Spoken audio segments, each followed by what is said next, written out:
And they really can make it seem sometimes like you do one thing and you're just like, get your hand chopped off or whatever. And I'm Han Meditation.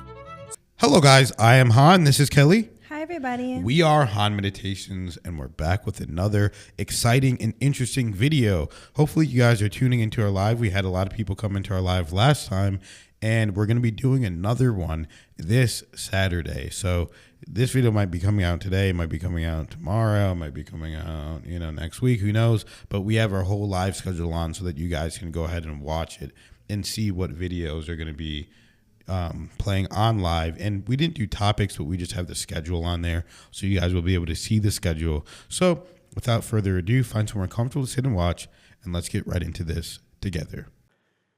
When you have a bad habit, say pornography, say adultery, extremely bad. In the case of adultery, major sin. In the case of pornography, minor sin, but it's still a sin. And I want to tell you something.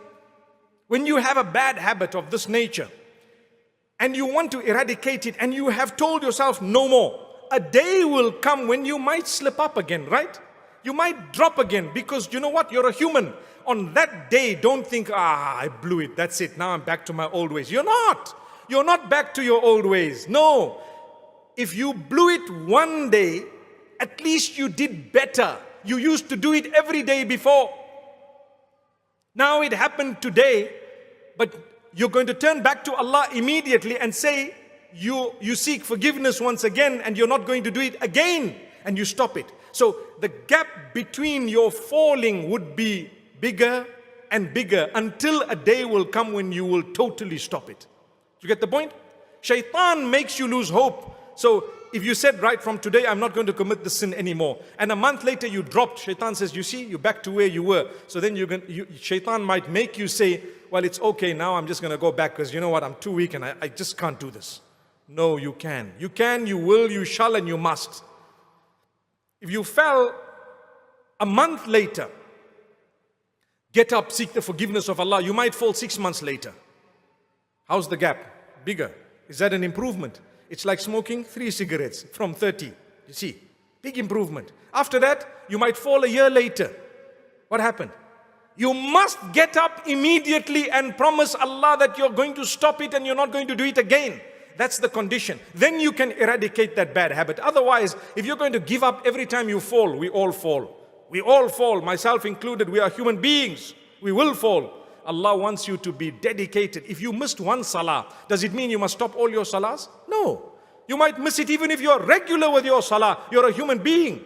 The Prophet ﷺ says you may sleep a little bit sometimes, much, and you might not realize that the time of salah has crossed. As soon as you get up, fulfill your salah.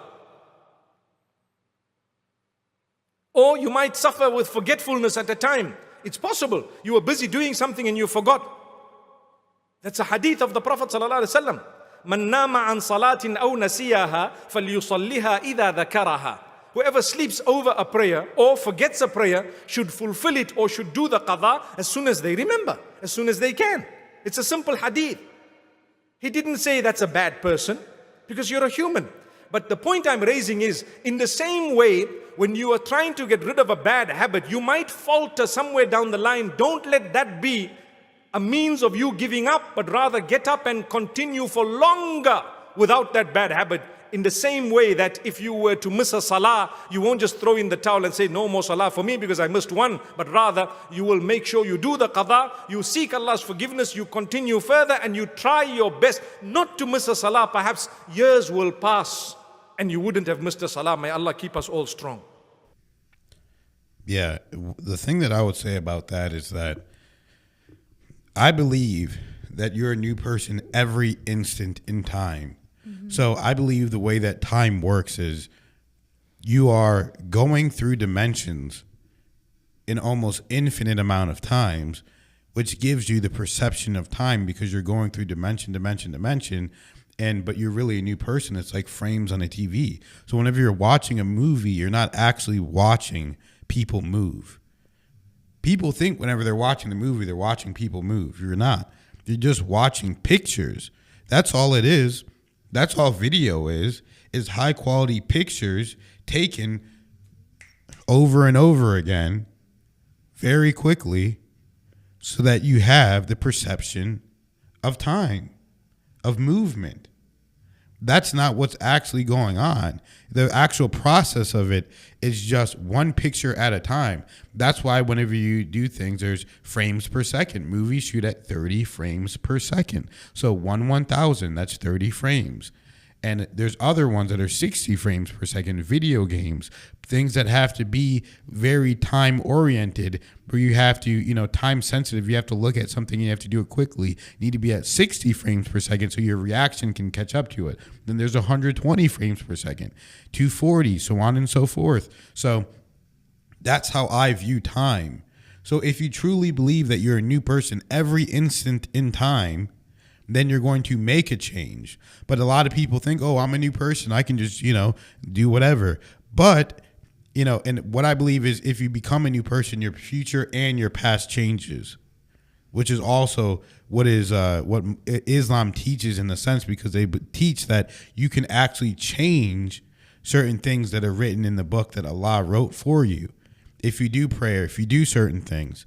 So if you're a good person, and let's just say you're a drinker, you're a heavy drinker, if you truly believe that you're a new person and you stop drinking and do the things that a person would do if they didn't have the problem, you would change completely and utterly. So for instance, whenever I had stage 5 kidney disease, I said, I'm going to be a healthy person. I am healthy now. I declare and I decide that I am healthy now, because Allah gave you free will to decide who you are and what you're going to be. So I said, I'm healthy now. What would a healthy person do, Kelly? They would be doing healthy things, like what? Getting out there, exercising, eating well, living a happy life. I mean, the happiest of lives, just feeling good all the time, So that's what I did. Good. Felt good all the time. And when I tell you I was on dialysis for over 2 years, there wasn't one day where I felt normal. There wasn't one day where I felt normal. I felt weird every single day. There were things going on in my body. I had tubes connected inside of my body. I was worried about them constantly. I had a tube coming out of my chest. If it gets wet, it's connected to the artery in my heart. I could die. This could happen. I got rid of that. I had a tube in my stomach. What if this starts forming in my body and my body rejects it, so on and so forth. I had to leave that fear in the past and trust the process that God gave me to do. And it's, some people might say easier said than done, but that's what I did. So you are a new person and you can change. Don't go back to your old ways. Decide who you want to be and live your life to that standard, and everything else will change around you. Absolutely. I mean, it really is funny because there's so much forgiveness in Islam, and I mean just from God in general. But it's funny because the last video we watched, we were talking about the difference between the Western media's portrayal of Islam, and they really can make it seem sometimes like you do one thing and you're just like get your hand chopped off or whatever. And I know there's some stricter rules in particular countries, but as far as the religion and the aspect of it, it is so peaceful. I mean, you're talking about the most forgiving. You can do things like whatever, adultery, whatever, multiple times, things that your own spouse may not forgive you for.